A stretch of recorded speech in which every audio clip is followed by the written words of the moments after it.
गहरी नींद सो रहा था। वक्त गुजरता रहा, फिर अचानक ही मेरी आंख खुल गई। मैंने चौंक कर देखा, रानी मनोरमा मेरे पास मौजूद थी। तेज़ रोशनी में उसके कुंदनी बदन से शुआएं निकल रही थीं। वो लिबास से बेनियाज हो चुकी थी और उसके चेहरे पर एक अजीब सी शैतानी चमक नजर आ रही थी। मेरा दिल धक से होकर रह गया। रानी के नकूश और उसके खदोखाल पहले ही कई बार दिल की धड़कनें तेज कर चुके थे और इस वक्त आंखें बंद करके लाहौल पढ़ने के सिवा और कुछ नहीं कर सका था।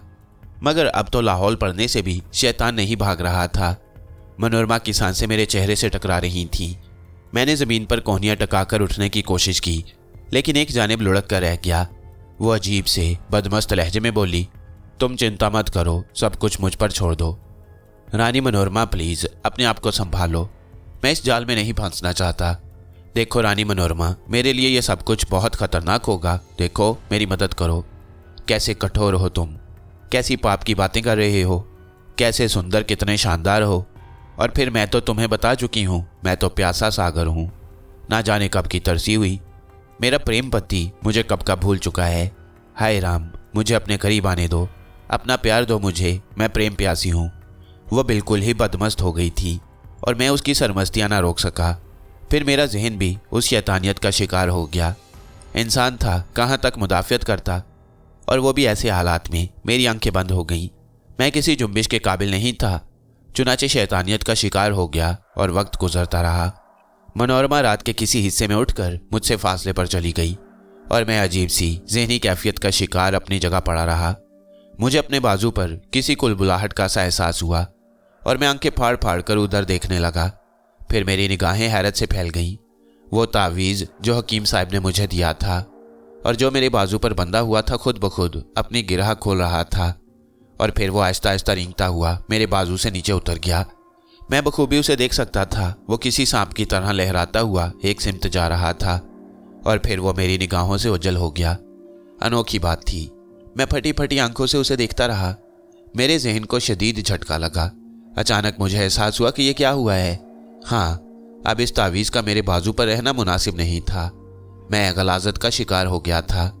दिल पर शदीद दबाव पड़ने लगा। मैं अपनी बेबसी का शिकार हो गया था तो मुझसे यह बरकत भी दूर हो गई। लेकिन बहुत से सवालात जहन में आ खड़े हुए। मैं इस तावीज़ के बावजूद जगराजन राज के जाल से ना निकल सका और उसका शिकार हो गया। यह बड़े अफसोस की बात थी। दिल ये भी कहता था कि मैं तो बेकसूर ही हूँ। इस गलाजत की राह की जानिब तो मुझे बेबस करके लाया गया है। बहरहाल देखें किस करवट ऊंट बैठता है। फिर सुबह हो गई। रानी मनोरमा अपनी हुस्नी लताफतों के साथ मेरी निगाहों के सामने थी और उसकी आंखों में मोहब्बत के जज्बात टूटे पड़ रहे थे। वो शख्स जो पिछले दिन खाने पीने की अशिया लाया था, एक बार फिर आया और वैसे ही थाल हमारे लिए रख गया। पुराने बर्तन वो ले गया। मनोरमा फिर मेरे पास आ गई। देखो आकिल जी, अपने आप को अगर बेबस महसूस कर रहे हो और अपने लिए कुछ भी नहीं कर सकते तो जीवन खोने से क्या फ़ायदा। कुछ खा लो, कल से भूखे हो। मनोरमा, मैं तुमसे दरख्वास्त करता हूँ कि मुझे किसी बात के लिए मजबूर ना करो। तुमने जो कुछ कर डाला है, तुम्हें नहीं मालूम कि मेरी ज़िंदगी के लिए वो कितना भयानक है। उसने अजीब सी निगाहों से मुझे देखा, फिर उसकी निगाहों में उदासी तैर गई। वो बोली, क्या तुम मुझे किसी काबिल नहीं समझते आकिल जी? क्या मैं संसार में सबसे बुरी हूँ? मैं तुम्हें बता नहीं सकती, मेरे जीवन में तुम जैसा सुंदर मर्द कभी नहीं आया। क्या कहूँ तुम्हारे लिए? तुम्हें तुम्हारे भगवान का वास्ता मुझे मेरे गुनाह का एहसास मत दिलाओ। वो खामोश हो गई। मैंने उसकी हर बात मानने से इनकार कर दिया, लेकिन यह हकीकत थी कि अब भूख प्यास से मेरी हालत ख़राब हो रही थी और मैं सोच रहा था कि यह क्या हो गया। मैं पता नहीं अब कैसी कैसी मुश्किलात से गुजरूं। रजब अली को आवाज़ देने को दिल चाह रहा था, लेकिन यह भी एक हकीकत थी कि दिल में शदीद शर्मिंदगी महसूस हो रही थी। मेरी इस कैफियत से रजब अली नावाकिफ़ नहीं रहेगा और फिर वो सारा भरम टूट जाएगा जो मेरे और उसके दरमियान कायम है। बात का वक्त कैसे गुजरेगा, ये तो बड़ी मुश्किल हो जाएगी। सोच विचार में पूरा दिन गुजर गया। जगराजन राज ने कोई खबर नहीं ली और अपने मामूलात में मसरूफ़ रहा। मुझ पर अब नकाहत तारी होने लगी। अंधेरा हो गया, फिर शायद यहाँ की लाइट ही चली गई। अंधेरा बढ़ता चला गया। मेरे होंठ खुश्क हो रहे थे। दिमागी कैफियतें मुतासिर होने लगीं। फिर मुझ पर गनूदगी सी तारी हो गई और ये गनूदगी उस वक्त टूटी जब मैंने मनोरमा का हाथ अपने सीने पर महसूस किया। वो आहिस्ता से बोली, आकिल जी, सो रहे हो? मैंने बोलने की कोशिश की और मेरे मुंह से नकाहत भरी आवाज़ निकली, नहीं, जाग रहा हूँ। लेकिन सुनो, क्यों जीवन खो रहे हो? तुम्हें भगवान की सौगंध, तुम्हें मेरी सौगंध। लो, ये संतरे का रख पी लो। उसने ज़बरदस्ती छिला हुआ संतरा मेरे होंठों के करीब कर दिया। होंठों पर उस नमी का एहसास हुआ तो कमजोरियां गालिब आ गईं और मैंने मुंह खोल दिया। वो खुशी खुशी मुझे संतरे की फंके खिलाती रही। और इसके बाद जब ये तिलिस्म टूट ही गया था तो फिर भूखा रहने से क्या फ़ायदा। बहुत से फल खा लिए और बदन में ज़िंदगी दौड़ती महसूस हुई। मनोरमा ने यह ज़िंदगी मुझ में इसीलिए पैदा की थी कि उसकी दूसरी रात भी उसकी ख्वाहिश के मुताबिक गुजरे। और मैं चूँकि अब पूरी तरह इस शहर में गिरफ्तार हो गया था, इसलिए आज की रात ताउन की रात रही और फिर सुबह हो गई। मनोरमा उठकर अपनी जगह चली गई और उसके चेहरे से जो खुशी और जो मुसर्रत फूट रही थी उसका अंदाज़ा मेरी आंखें बखूबी लगा रही थीं। लेकिन सुबह के उजाले में मैंने अपने करीब जो कुछ देखा उसे देखकर मेरे रोंगटे खड़े हो गए। मेरे आसपास खून के बड़े बड़े धब्बे पड़े हुए थे, संतरे के छिलके और कुछ ऐसी ही दूसरी चीज़ें अब भी मेरे नज़दीक बिखरी हुई थीं, लेकिन उन छिलकों के ऊपरी हिस्से पर खून लगा हुआ था। मैं फटी फटी आंखों से इस मंजर को देखने लगा। फिर अचानक ही मुझे अपने जिस्म पर खून के उन धब्बों का भी एहसास हुआ। ये सब क्या है? मैंने वहशत भरी निगाहों से मनोरमा को देखा, फिर अपनी कलाई से अपने होंठों को बमुश्किल साफ किया तो मेरी कलाई पर भी खून आ लगा। मैंने वहशत ज़दा अंदाज में मनोरमा को आवाज़ दी और वो जल्दी से मेरे करीब आ गई। ये क्या है मनोरमा? हाय राम, ये क्या है? मुझे नहीं पता, वो खौफ से बोली। ये खून और ये संतरे के छिलके मुझे नहीं मालूम। तुमने मुझे रात को संतरे खिलाए थे और दूसरे फल भी खिलाए थे। हाँ, ये वही संतरे थे जो जगराजन राज ने भेजे थे। तो और क्या? मनोरमा, मैं बर्बाद हो गया, मुझे तबाह कर दिया गया। खैर कोई बात नहीं, जो हुआ है वो हो चुका है। अब देखना यह है कि इसके नताइज क्या होते हैं। फिर उस दोपहर गुरु जगराजन राज तय खाने में आया। उसने मुस्कुराती हुई निगाहों से मुझे देखा और बोला, ऐसी कैद किसे नसीब हुई होगी रूप कुमार। अब तुम रूप कुमार बनते जा रहे हो। रूप निखर रहा है तुम्हारा। आईना तुम्हारे सामने कर दूं तो खुद भी खुद पर आशिक हो जाओगे। बस थोड़ा सा समय और गुजार लो, थोड़ा सा समय। उसके अल्फाज मेरी समझ में नहीं आए। फिर उसने कहा, और मनोरमा जी, आज आपके जाप का दिन है और दोपहर के बाद जाप करना होगा आपको। जी महाराज, मनोरमा ने गर्दन झुकाकर जवाब दिया। इसके बाद राजन राज चला गया। मैंने उससे एक लफ्ज़ भी नहीं कहा। शदीद नफरत महसूस हो रही थी मुझे उसके वजूद से। फिर गालिबन दिन के 2:30 या 3 बजे होंगे कि अचानक एक अजीब सी बदबू उस तहखाने में फैल गई। मेरी समझ में नहीं आ रहा था कि यह बदबू कैसी है। बदबू बढ़ती ही जा रही थी। मनोरमा आहिस्ता आहिस्ता आगे बढ़ी और एक गोशे में पालती मारकर बैठ गई। मैंने उससे कहा, मनोरमा, ये बदबू कैसी है? लेकिन उसने कोई जवाब नहीं दिया। वो खामोशी से बैठी हुई थी। और फिर रफ्ता रफ्ता मैंने उसके खदोखाल बदलते हुए देखे। उसका चेहरा तारीक पड़ता जा रहा था और नकूश में एक अजीब सी कैफियत पैदा होती जा रही थी। मेरे देखते ही देखते वो ऐसी भयानक शक्ल इख्तियार कर गई कि इंसान उसे देखे तो दहशत से चीख मारकर बेहोश हो जाए। उसका हसीन चेहरा इतना मकरूह हो गया कि उससे शदीद कराहत महसूस हो। बदबू की वजह से दिमाग अलग फटा जा रहा था। मैं खौफ भरी निगाहों से मनोरमा को देखता रहा। अब वो चुड़ैल नजर आ रही थी, एक भयानक चुड़ैल। यही चुड़ैल मेरी कुर्बत में रह चुकी है। मैंने दिल ही दिल में सोचा और दहशत से मेरे रोंगटे खड़े हो गए। उस वक्त शिद्दत से यह एहसास मेरे दिल में बेदार हुआ कि यहाँ से निकल भागूं।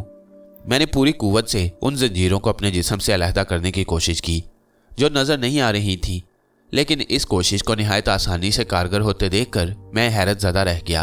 अब मेरे बदन पर उन जंजीरों की बंदिश नहीं थी, मैं आज़ाद हो गया था। जगराजन राज ने मुझे इस तिलिस्म से निजात दे दी।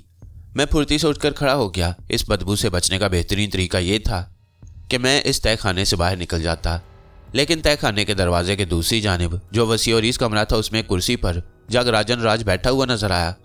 वो संजीदा निगाहों से मुझे देख रहा था। मैं ठिठक कर उसे देखने लगा। जगराजन राज ने कुर्सी की जानिब इशारा किया।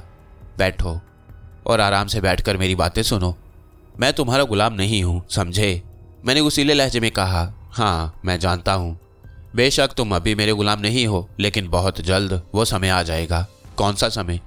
जब तुम खुशी से खुद को मेरा गुलाम कहोगे।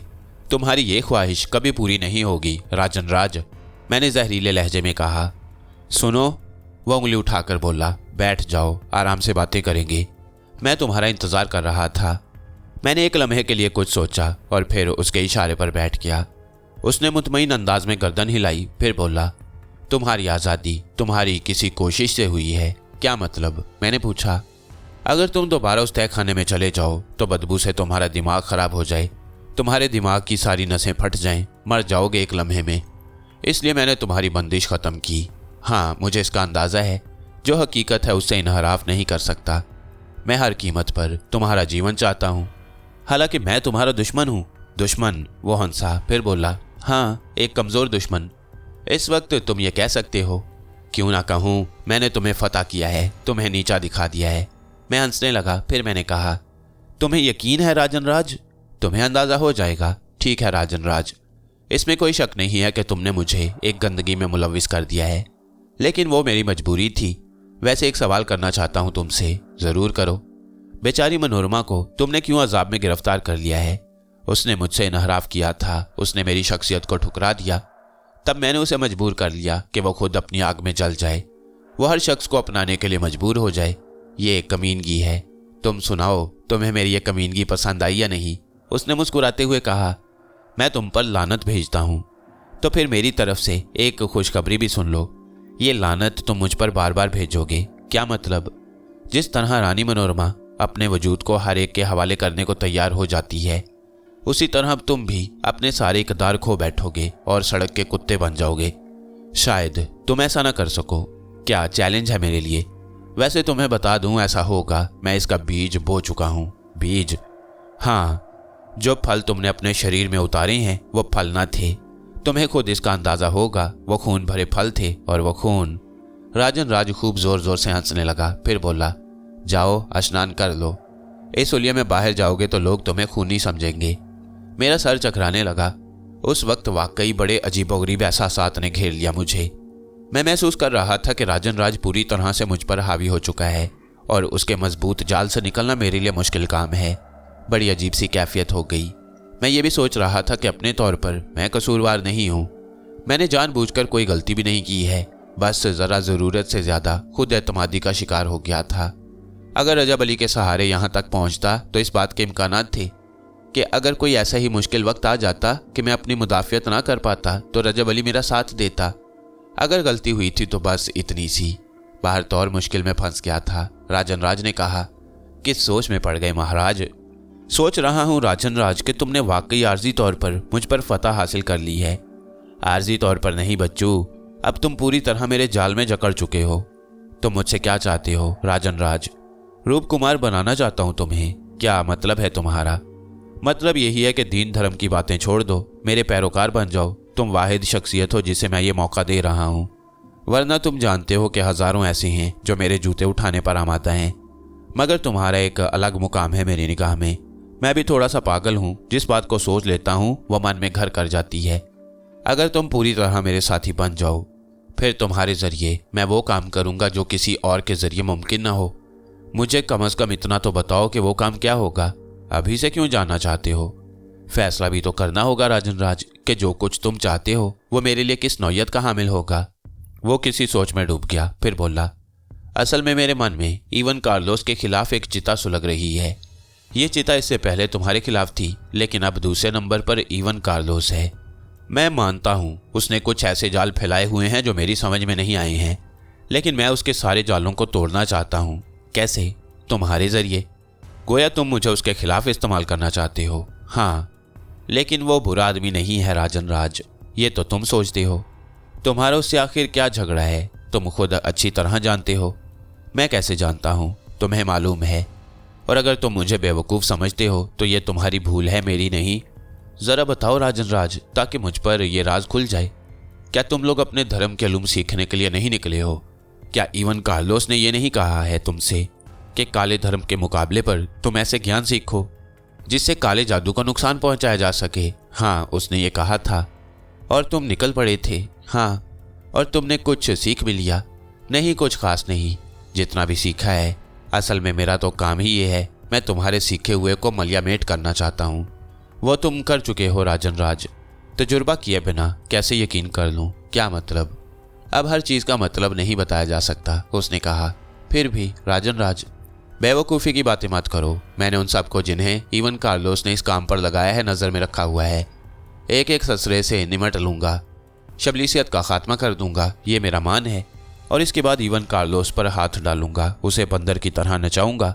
क्या समझता है अपने आप को, पापी कहीं का। सारे संसार के खिलाफ जंग करने निकला है। मैं देखूंगा मेरी मौजूदगी में ऐसा कैसे हो सकता है। राजन राज, तुम्हें अंदाजा है कि उसका मिशन बुरा नहीं है। वो इंसानियत की खिदमत करना चाहता है। तुम उसके बीच में टांग क्यों अड़ा रहे हो? इंसानियत की खिदमत तो मैं करूंगा अब, और तुम मेरे साथ शरीक होगे। उसने कहकहा लगाकर कहा, फिर बोला, जाओ अब नहा धोकर यहां से निकल जाओ। अब यहां तुम्हारे लिए जगह नहीं है। मैं ठंडी सांस लेकर खामोश हो गया। मेरा वो लिबास मुझे मिल गया जिसे पहनकर मैं यहाँ आया था। हुलिया दुरुस्त करने के बाद मैं बाहर निकल आया। इस मनहूस जगह से छुटकारा पा लेना चाहिए। दिल में हजारों वसवसे थे। मैं तकरीबन दौड़ता हुआ शांता सरन से निकला। बहुत दूर तक दौड़ता रहा। सांस फूल गया तो एक जगह रुक गया। कुछ देर सांस दुरुस्त करता रहा। फिर मैंने रजब अली को पुकारा। 1 बार, 2 बार, तीसरी बार, मगर रजब अली का कोई निशान न था। मेरे दिलो दिमाग भग से उड़ गए। रजब अली का ना आना मेरे लिए इस जिंदगी का सबसे बड़ा हादसा था। मैं हलक फाड़ फाड़ कर उसे पुकारने लगा। मेरी आवाज आंसुओं में डूब गई और शायद जिंदगी में पहली बार मैं बिलक बिलक कर रो दिया। अचानक मुझे एहसास हुआ था कि मुझसे जिंदगी का सबसे बड़ा सरमाया छीन गया है। रजब अली से बेपनाह मोहब्बत हो गई थी मुझे। वो मेरा गुलाम नहीं, बेहतरीन दोस्त था। उसकी दोस्ती ने मेरी जिंदगी को सबसे बड़ा सहारा दिया था। अब उसके बगैर रहने का तस्वुर खो चुका था मैं। रजब अली कहाँ हो मेरे दोस्त? मगर कोई जवाब न था, कोई निशान न था। ये क्या हुआ राजन राज, कमीने कुत्ते, ये सबसे बड़ी चोट दी है तूने मुझे। रजब अली, तू भी बहुत अच्छा दोस्त था। मुझे यकीन है कि तू भी मजबूर हो गया होगा, मगर क्या करूं? तकदीर के लिखे को कौन टाल सकता है। वाकई राजन राज ने मुझ पर पूरी फतह हासिल कर ली है। फिर पीली गड़ी की जानिब चल पड़ा। लुट जाने का एहसास दिल डबोए दे रहा था। बस्ती में दाखिल होकर सैयद अमीन का ख्याल आया। उनकी तरफ चल पड़ा। अपनी दास्ताने गम उन्हें सुनाऊंगा, पूछूंगा कि कहाँ गलती हुई है। लेकिन लगता था जैसे सारे दर बंद हो गए हों। सैयद अमीन के घर ताला पड़ा हुआ था। पड़ोसियों ने बताया कि वो ये घर छोड़कर चले गए हैं और मुझे गुनाहों की सजा मिल गई। मेरा दोस्त, मेरा साथी, मेरा सहारा मुझसे छीन गया। मेरी अपनी ताकत जिसकी वजह से मैं शबलीस था वो भी खत्म हो गई। सिर्फ एक गुनाह की वजह से जिसमें मेरा कसूर भी नहीं था। मेरे हाथ पांव तो बंधे हुए थे। मैं मनोरमा को कैसे रोक सकता था? अब जो हो गया क्या हो सकता था। मैं एक जगह बैठ गया और मंदिर पर निगाहें जमाए सोच में डूबा रहा। गर्दन गर्दन तक दलदल में गर्क हो गया था। गुरु जग राजन राज फिर आया था और इस तरह आया था कि उसने मेरी सारी मेहनत अकारत कर दी। सब कुछ छीन लिया था। अपनी जिंदगी के बारे में सोचने लगा और खुद पर ही हंसी आने लगी। क्या अजीब और अनोखी जिंदगी है। शुरू से अब तक के वाकयात का तज्जिया करता तो लुत्फ ही आ जाता था। बहुत ही कम ऐसे मौके आए थे जब मेरी आंखों से आंसू निकले थे। कदमों की आवाज़ सुनाई दी और जगराजन राज मुझे अपने करीब आता हुआ नजर आया। वही पुरगुरूर चेहरा, वही बुलंदो बाला कद्दो कामत। इतना अंदाज़ा लगा चुका था कि अगर जिस्मानी तौर पर उसके साथ निमटने की कोशिश की जाए तो हमाकत के अलावा और कुछ नहीं। और अब तो मैं बिल्कुल ही बेदस्तो पा था। मेरे पास ऐसी कोई कुव्वत न थी जिससे मैं उसका मुकाबला कर सकूं। बिला वजह झक मारने से कोई फायदा नहीं। मैं उसे करीब आते देखता रहा। उसके होंठों पर एक कामयाब मुस्कुराहट थी। मुझसे कुछ फासले पर आकर वो एक पत्थर पर बैठ गया। आकिल रफीक महाराज। हाँ जगराजन राज, मैंने जवाब दिया और वो हंस पड़ा। आज भी तुम्हें बच्चा ही कहने को दिल चाहता है, कह सकते हो, मैंने एक ठंडी सांस लेकर कहा। अरे अरे अरे, ऐसी बातें ना करो, मज़ा खराब हो जाएगा। क्या मतलब? मैंने हमेशा तुम्हें एक ताकतवर दुश्मन समझा है और दुश्मनी जो मज़ा देती है शायद कभी तुमने इस पर गौर नहीं किया। मगर मैंने हमेशा तुम्हें एक मजबूत दुश्मन समझा है। नहीं जगराजन राज, मैं एक मजबूत दुश्मन नहीं हूँ। फरेब कर रहे हो। जो कुछ भी तुम समझ लो। आकिल रफीक, उसी तरह आंखों में आंखें डालकर बात करो। तुम्हारी आंखों में अब भी चमक है। अगर तुम ये समझते हो कि मैं तुमसे धोखा खा जाऊंगा तो ये तुम्हारी भूल है। धोखा तो मैंने कभी नहीं खाया। इस बार तो मुझसे बहुत दूर रहे राजन राज। हाँ, असल में आकिल रफीक, कई बार मैंने तुम्हें शिकस्त दी, कई बार मुझे भी शिकस्त हुई। फिर दुश्मनी में मजा आने लगा। तुम तो अपनी दुनिया की रंगरलियों में खो गए, मगर मैंने अपना कछुए वाला सफर जारी रखा। तुमसे तुम्हारी शबलीसियत छीन ली। बड़ा मान था तुम्हें अपनी उस शक्ति पर। खत्म कर दी मैंने तुम्हारी वो शक्ति भी। और तुम्हारी ही नहीं, भगवान की सौगंध, इवन कार्लोस को मैंने भंगी बना दिया। शबलीस, संसार में सबसे बड़ी पावर रखने वाले। अब देखो जरा, इवन कार्लोस खुद भी झक मार रहा है। कुछ नहीं है उसके हाथ में, बस यूं ही लकीरें पीट रहा है। जितने नेगेटिव शबलीस थे सब मेरे चेले बन गए और हमने मिलकर इवन कार्लोस का धड़न तख्ता कर दिया। अब वो कुछ भी नहीं है, मगर ये बात माननी पड़ेगी कि तुम मेरे सबसे ताकतवर दुश्मन निकले। खास तौर से तुमने उस जिनजादे को काबू में करके मेरे होश उड़ा दिए थे। कई बार मैं तुम्हारे आसपास पहुंचा, मगर अंदाजा लगा लिया था कि जब तक उस जिन पर काबू ना पाया जाए तुम्हारा कुछ नहीं बिगाड़ सकूंगा मैं। और फिर मैंने एक लंबी चाल सोची। वक्त तो लगा इसमें, मगर आज देख लो कामयाब हो गया मैं। जागराजन राज, तुमने उसके लिए क्या किया? मैंने कहा ना, भगवान की सौगंध खाकर कहता हूँ, तवील अरसे से तुम्हारे पीछे पीछे हूँ। बस टांग नहीं अड़ाई ये सोच कर के कहीं तुम होशियार ना हो जाओ।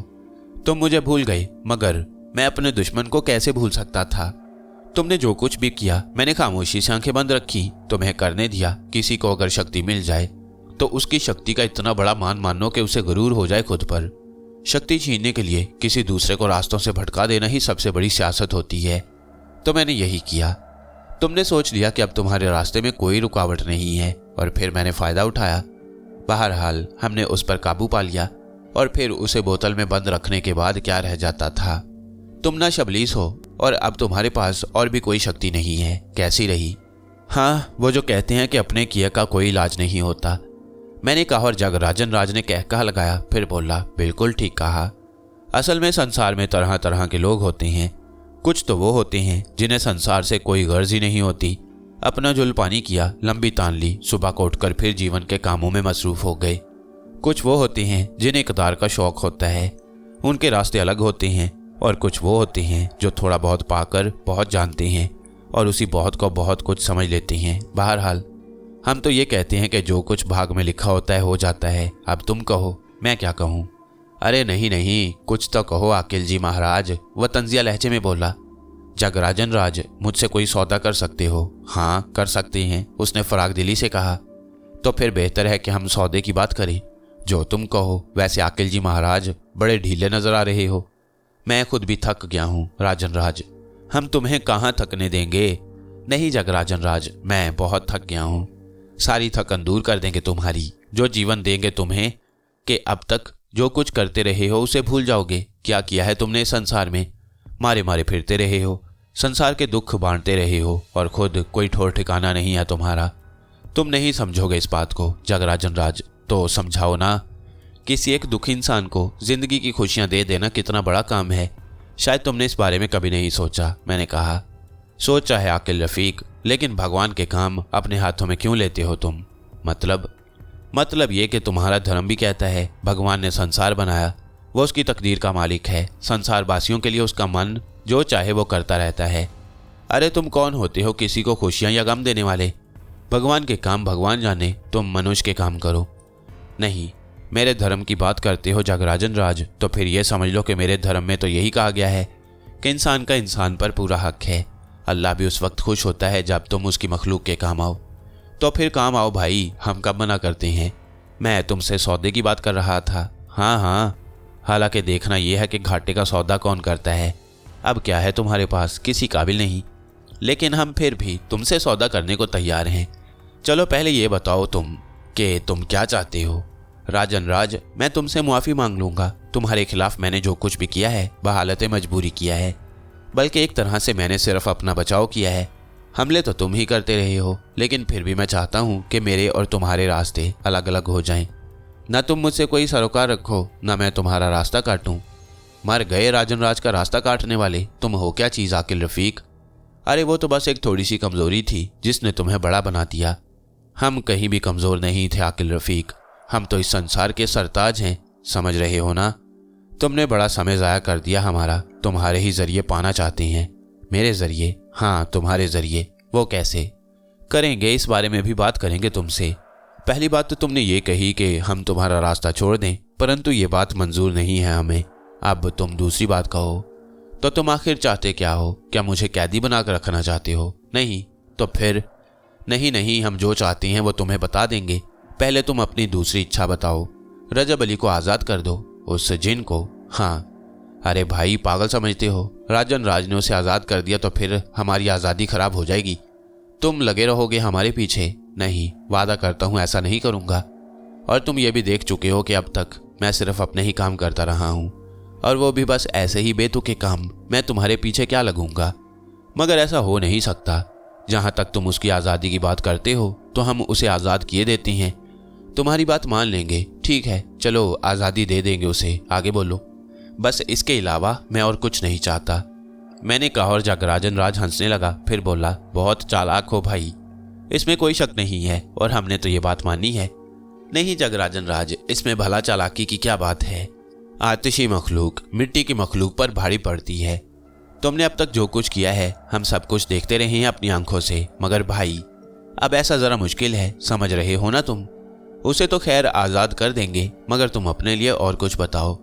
और कुछ मैं नहीं चाहता। तुम एक सिमत ये वादा कर रहे हो कि उसे आज़ाद कर दोगे, दूसरी सिमत तो फिर तुम अब अपनी बताओ, तुम मुझसे क्या चाहते हो। हाँ, अब बताना ही पड़ेगा। वादा करते हैं कि हम उसे आज़ाद कर देंगे, लेकिन इसके बदले में तुम्हें हमारा धर्म स्वीकार करना पड़ेगा। क्या? मेरी रगों में चिंगारियां दौड़ गईं, मेरा वजूद गमो गुस्से से थर थर कांपने लगा। हाँ, सुना नहीं तुमने? हमने कहा है कि हिंदू बनना पड़ेगा तुम्हें। क्या बकवास करता है जलील इंसान। मेरे वजूद में एक जोश सा पैदा हो गया और वह फिर ठंडे अंदाज में हंसने लगा। एक ही बात में भाग गए, कारोबार करने चले हैं बड़े महाजन। सुनो, तुम्हें हमारा धर्म स्वीकार करना पड़ेगा, शुद्धि होना पड़ेगा तुम्हें, गौ माता का पेशाब पीना पड़ेगा और काला इलम सीखना पड़ेगा।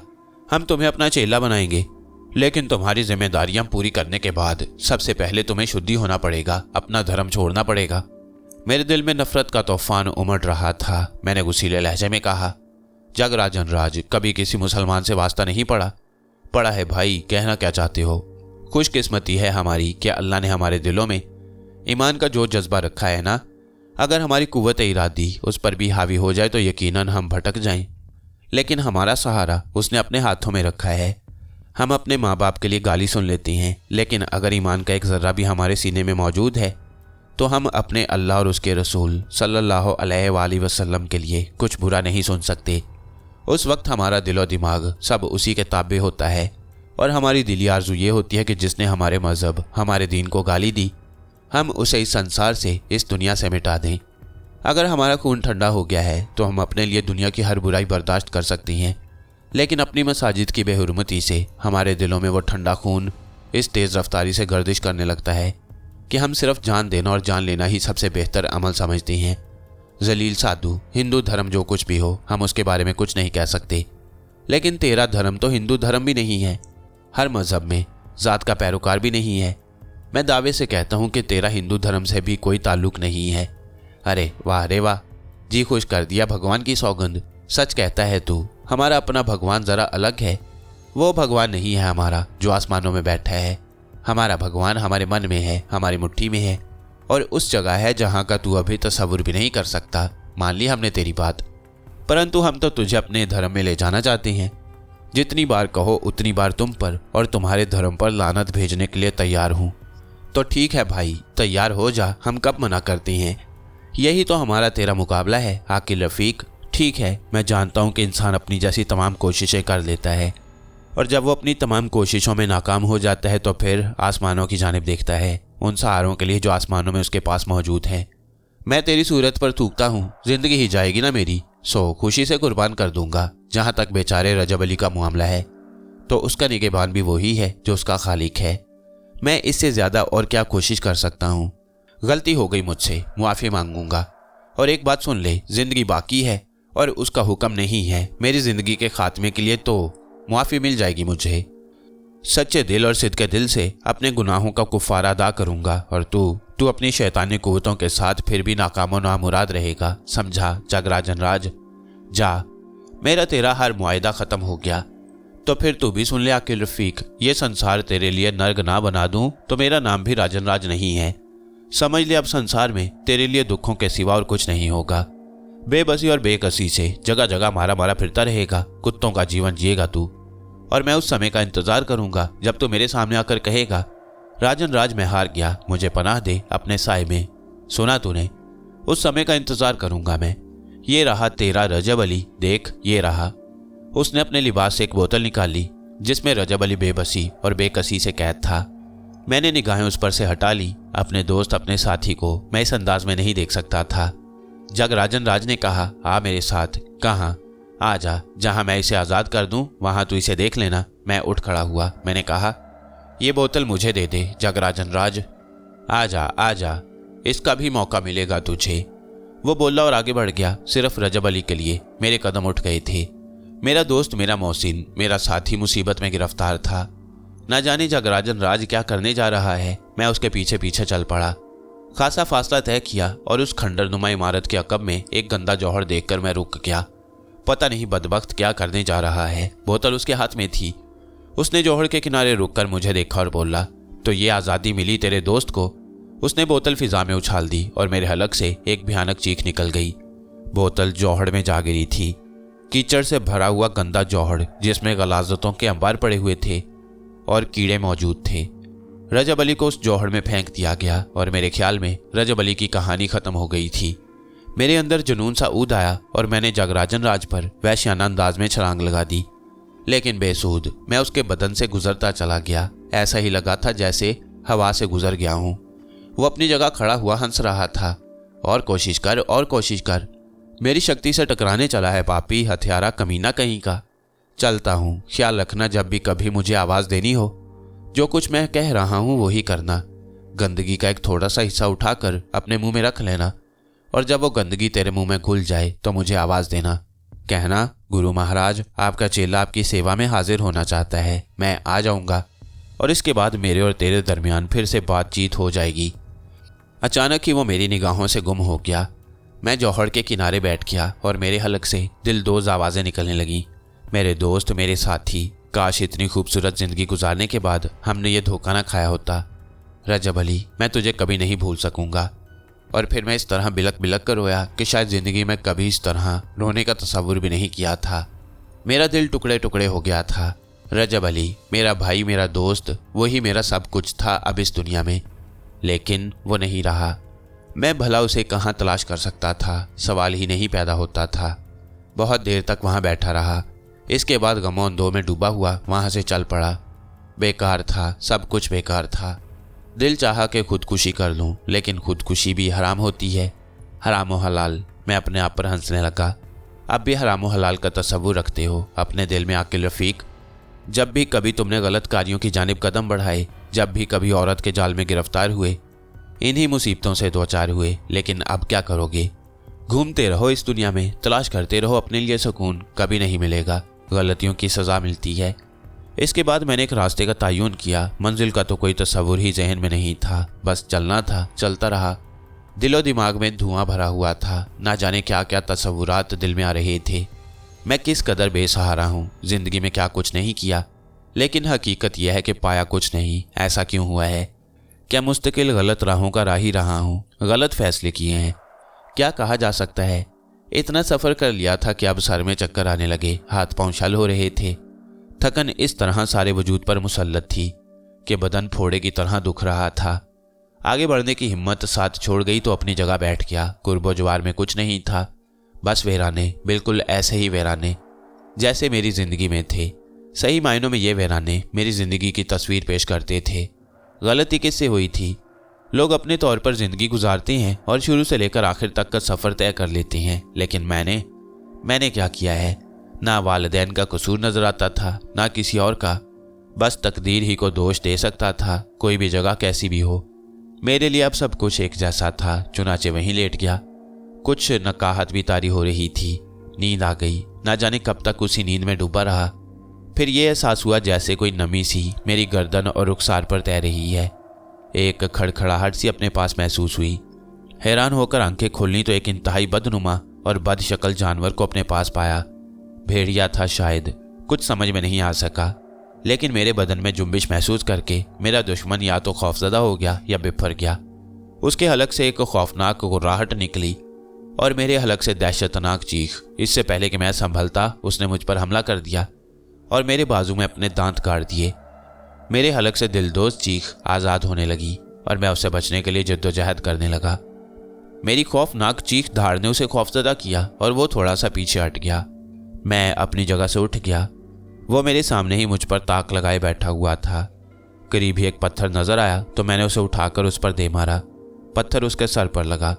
वो एक खौफनाक गुर्राहट के साथ एक लंबी छलांग लगाकर मुझ पर आया, लेकिन उसके भी शायद खासी चोट लगी थी।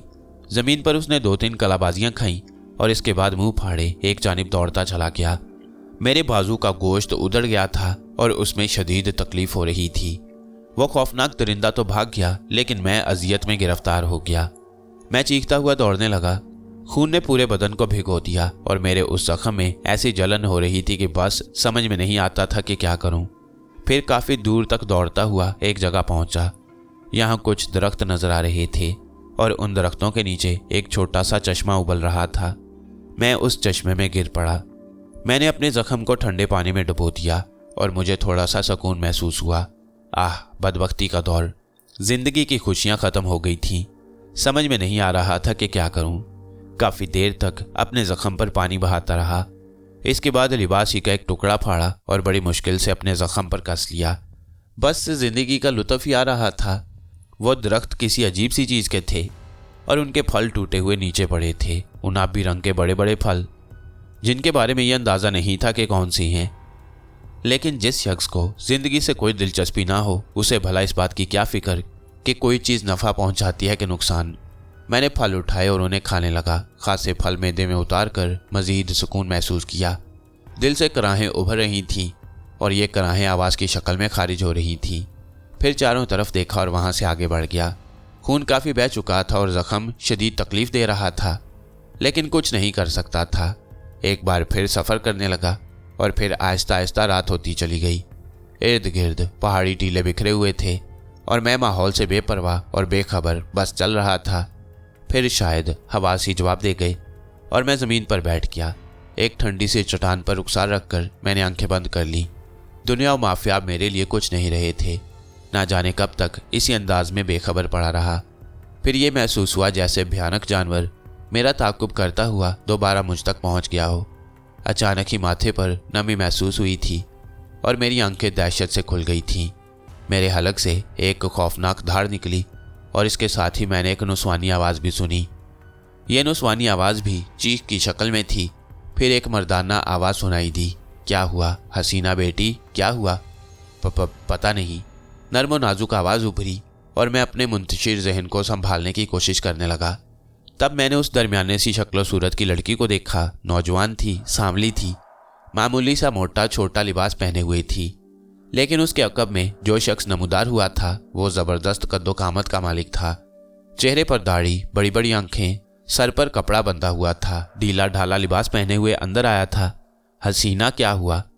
कुछ नहीं। मैं इसकी पेशानी पर टकोर कर रही थी कि यह चीख पड़ा। ख्वाब देख लिया होगा बेचारे ने, जख्मी है ना?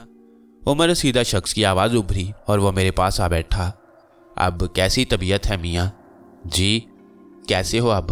आप कौन हैं? बता दूंगा, तुम अपनी तबीयत बताओ। मैं ठीक हूँ। बुखार से तप रहे थे, एक पहाड़ी चट्टान पर पड़े हुए थे। मैं तुम्हें उठाकर यहाँ ले आया।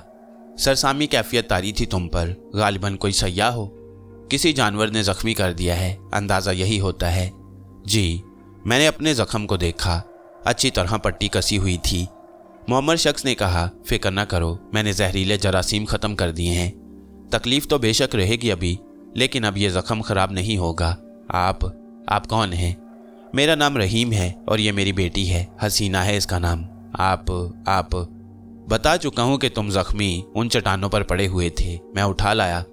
मैं आपका बेहद शुक्रगुजार हूँ। क्या नाम है तुम्हारा? आकिल। मुसलमान हो? जी, मैंने शर्मसारी से कहा। क्या कहता कि कैसा मुसलमान हूँ?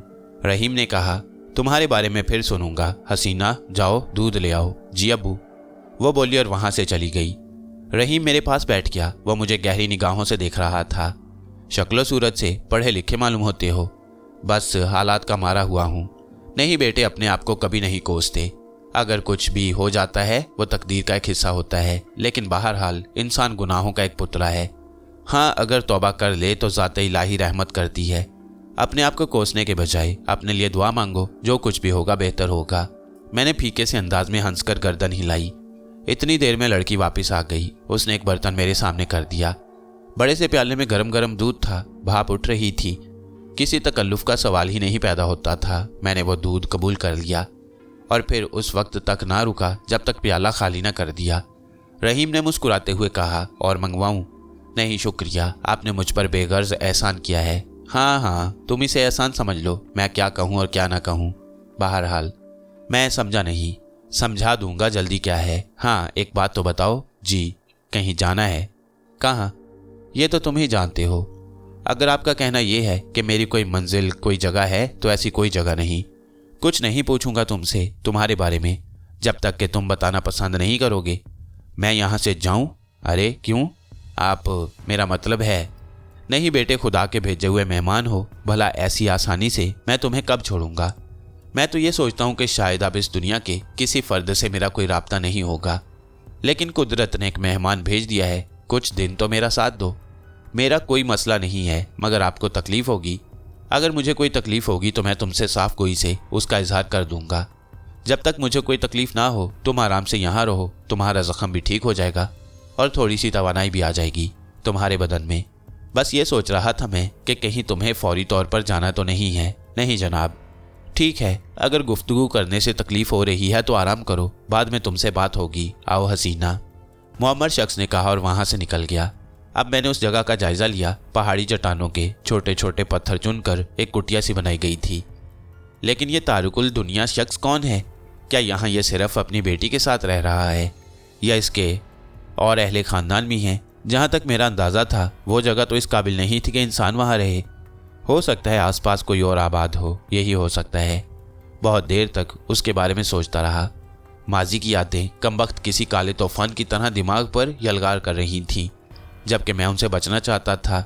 लेकिन यादों में और तमाम चीज़ों को तो नज़रअंदाज नहीं किया जा सकता। लेकिन रजब अली, मेरा दोस्त, जब भी उसके बारे में सोचता आंखों में आंसू आ जाते। क्या ही चीज़ था, और अब भला उसे निजात कैसे हासिल हो सकती है? बेवकूफ़ खुद भी मेरे साथ जिल्लत में गिरफ्तार हो गया था। पता नहीं उसका मददगार कोई हो सकता है या नहीं। कम अज़ कम मैं तो वो नहीं हो सकता था। फिर शायद रात हो गई। ना जाने किस वक्त यहाँ पहुँचा था, ना जाने कब बाबा रहीम मुझे उठा कर लाया। मगर वो खुद कौन है? फिर रात को हसीना ने इस कुटिया में चिराग जलाया और मैंने उससे कहा, सुनो लड़की। वो रुक गई। मेरा नाम हसीना है, उसने कहा। हाँ हसीना, मेरी बात सुनो। जी, मैं यहाँ से बाहर आना चाहता हूँ। तबीयत ठीक है तुम्हारी? हाँ ठीक है। बाबा रहीम कहाँ है? अब्बू बाहर बैठे हुए हैं, आओ, उसने कहा और मैं बाहर निकल आया। ताहद्दे नज़र खामोशी और सन्नाटे के सिवा कुछ नहीं था। इसका मतलब है कि आसपास कोई आबादी नहीं है। छोटी छोटी दीवारें कमरे के बाहर चुनी हुई थीं। इसके अलावा कुछ और इमारत भी बनाई गई थी, लेकिन इसी तरह नापायदार पत्थरों को चुनकर कुछ दरख्त भी नजर आ रहे थे। बाएं सिमत एक पानी की झील नुमा जगह थी। बहुत ही उम्दा इलाका था, लेकिन आबादियों से दूर मालूम होता था। अहाते के गोशे में बाबा रहीम बैठा हुआ था। हाथ से बनी हुई चारपाई पड़ी हुई थी, जिसे दरख्तों के तनों को चकोर बनाकर उस पर दरख्त की शाखें ही कस ली गई थीं। गोया यहाँ ये दोनों बाप बेटी जिंदगी गुजार रहे थे, क्योंकि और कोई नजर नहीं आ रहा था।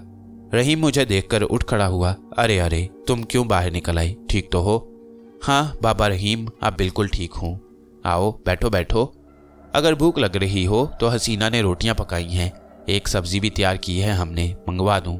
हाँ बाबा, मंगवा दीजिए, मैंने कहा और हसीना वहां से चली गई। रहीम ने एक तरफ रखी हुई लालटेन जलाई और उसे दरख्त की एक शाख में टांग दिया। फिर मेरी तरफ देखता हुआ बोला, अब तुम्हारी तबीयत काफ़ी बेहतर मालूम होती है। हाँ बाबा साहब, आपने मुझ पर जो एहसान किया है, क्यों बार बार उस एहसान का तज़किरा करके मेरी इस छोटी सी खुशी को कम कर रहे हो? नहीं बाबा साहब, बहरहाल एहसान तो एहसान ही होता है। अपने बारे में कुछ बताना पसंद करोगे? सिर्फ इतना बाबा साहब कि खुद अपने गुनाहों का शिकार हूँ। जो कुछ हूँ बस यूँ समझ लीजिए कि अपने आप से शर्मिंदा हूँ। ठीक है, चलो सही है, जो कुछ भी है सब ठीक है। भटक जाता है इंसान, लेकिन अल्लाह की नेमतें उस पर कम नहीं होती, कभी कम नहीं होती। समझ रहे हो ना तुम? जी बाबा साहब। उन नेमतों से लुत्फ़ उठाओ और वक्त से समझौता करो। जो कुछ तकदीर में लिखा हुआ है उस पर शुक्र अदा करो। और बस सबसे बड़ी बात यह है कि ईमान की दौलत हाथ से नहीं जानी चाहिए। खुदा को जब भी याद करो, सिद्क़ के दिल से याद करो। अपने गुनाहों से शर्मिंदगी महसूस करो और उससे उसकी रहमत मांगते रहो। वो रहीम है, रहमत करेगा। मैं खामोशी से बैठा गर्दन झुकाए सोचता रहा। फिर हसीना खाना ले आई। बाबा रहीम ने खुद भी मेरे साथ ही खाना खाया। मोटी मोटी रोटियां और इंतहाई लजीज तरकारी, नमक मिर्च से बेनियाज। रहीम हंसकर बोला, दुनियावी ज़रूरियात यहाँ पूरी नहीं हो सकती। कुदरत ने जो कुछ अता किया है बस वही सब कुछ है। मिर्च मसाला नहीं मिलेगा तुम्हें यहाँ, क्योंकि आबादियाँ यहाँ से बहुत दूर हैं। आप बाबा साहब, आप यहाँ और कोई नहीं है। नहीं, बस हसीना है और मैं। आप यहाँ क्यों वक्त गुजार रही हैं? खाना खा लूँ तो बताऊँगा। मैं तो तुम्हें अपने बारे में ज़रूर बता दूंगा, लेकिन तुम अपने बारे में जो कुछ बताना चाहो अपनी मर्जी से बताना। मैं इसके लिए कभी जिद नहीं करूँगा। नहीं बाबा साहेब, मुझे भी बताने में कोई आर नहीं है। हाँ हाँ, बिल्कुल बिल्कुल। खाने से फरागत हासिल हो गई और फिर एक ख़ास किस्म की जड़ का बनाया हुआ कावा हमने पिया, मिठास के बगैर। जाहिर है इस वीराने में कुदरत की अता करदा चीज़ों के सिवा और कुछ दस्तयाब नहीं हो सकता था। इन लोगों ने अपने आप को उन मज़ों से बेनियाज कर लिया था